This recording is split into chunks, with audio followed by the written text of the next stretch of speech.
This is a quick review of the M7A1 Magpul by AG Electric Guns. I bought it at the E-Lite Superstore, but I can't find it online. The only website I found it was the manufacturer's website, which is aegguns.com. And into the gun itself, there's the manual, which is, it's written in bad English, has the typical stuff, how to use a high cap, how to shoot your gun.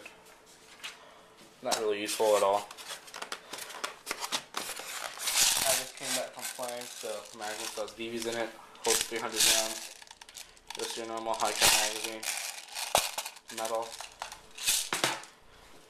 And for the battery, it is a 11.1 volt LiPo battery. It used to say 1100 milliamps on it, but it was like kind of faintly written and must have rubbed off. And for the gun, the box has a bunch of different slots in it that weren't used. I have the cleaning on at the bottom of the box. Move that aside and shoot the gun. Front of the gun, stag arm, or from the front, the orange tip, which just with first time you probably have to use pliers. After that, it kind of just get it off here. Finally comes off. It is reverse threading, so turn it right to get more loose, and then left to get it tighten it. A rail system on the other side. This is by Troy on it. Kind of tag. The only thing on this gun that wobbles basically at all is this bottom piece of the rail. That can be kind of helped, not necessarily fixed, but helped by tightening these screws on the bottom here. When you get this gun, it has a lot of loose screws on it that you have to tighten down. I would do that with basically any gun that you first buy. Flip up front sight, flip up M4 back sight. To get them back down, just kind of push the button, flip it back down, just like standard sights. For the back sight, M4 version has the smaller hole and the bigger hole for aiming. Nothing really special about it. Besides that, if you wear a full face mask, it is very hard to see down the sights because of the mask getting in the way. Besides the Stag Arms logo right here, the only other logos on this gun are the ones that say Troy on the rail, Magpul on the pistol grip, and Magpul on the stock. Other side, this is Voltor and has this sword type logo. Above right here it has the same logo, but unlike some guns, this does not go in. Troy right here, like I saw earlier. The dust thing does go up and it would stay up, but when you pull back the charging handle, it doesn't always just fall back down. Sometimes you have to push it down. And if you let go of the charging handle slowly and let it kind of go forward, the fake bolt will stay back, so you can adjust your hop up. And to fix that, either push this forward or push the bolt release on the other side of the gun. The gun does not have any sling mounts besides these, which I don't think are even sling mounts.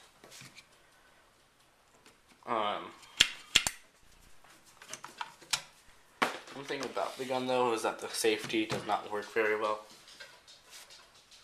Semi-auto, safe, whatever. If you push down on the trigger hard enough, it will push the safety out of the way and shoot anyways. So it's not a good idea to mess with your safety even when it's known to work. But this is a time when you really shouldn't. And one thing is, it comes with a LiPo battery. I'm just going to quickly show you how to put it in and the difference between normal battery and LiPo batteries. Screwdriver over here. It uses a Allen key screw to get the batteries out of the stock. We just kind of unscrew it like any normal screw.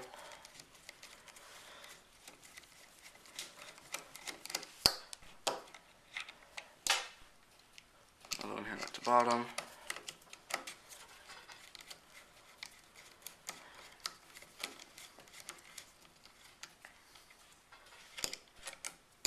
Push those aside, and on the top there's going to be a little pin and this little right in the back. Push down on that and it'll come off. It has one on the other side too. First thing about the LiPo batteries is that they're very small. This is a lithium metal hydride 1100 milliamp 8.4 battery. LiPo 11.1 amp or volt 1100 milliamp battery. The difference between these guns is mainly the rate of fire, as you can tell in the volts, and this is a 9.6 volt one-check battery. Other than the volts, one thing I noticed about these guns is the trigger response. Have that gun. When you push it in semi, you can get that half shot in semi, and if you hold on, it has a pretty slow rate of fire. 9.6. Plug this in.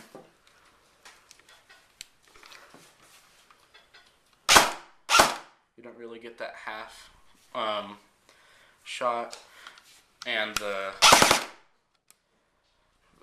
rate of fire is greatly improved.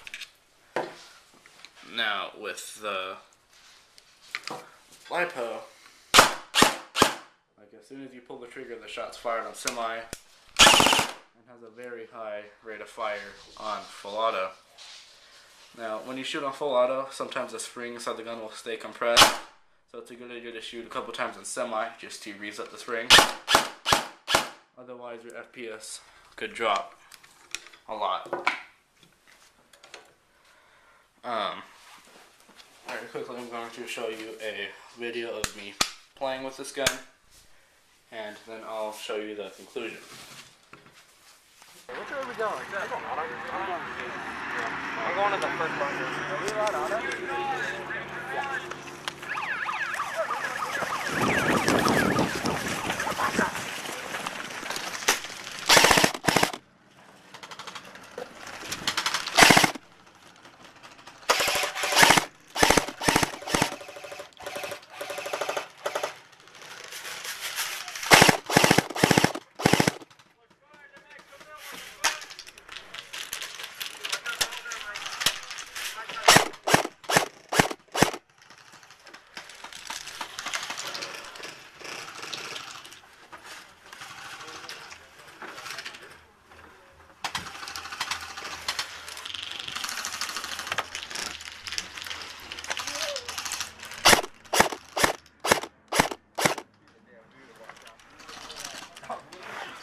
Do you see any of that one? Do you see any? There's one straight ahead of me. Oh yeah. Oh, I see him. Yeah, he's way out there. Our BBs won't reach that far. Yeah, my gun doesn't go that far either. That's just too far. What? Cover me. Which way? I'm gonna run. I know, cover me.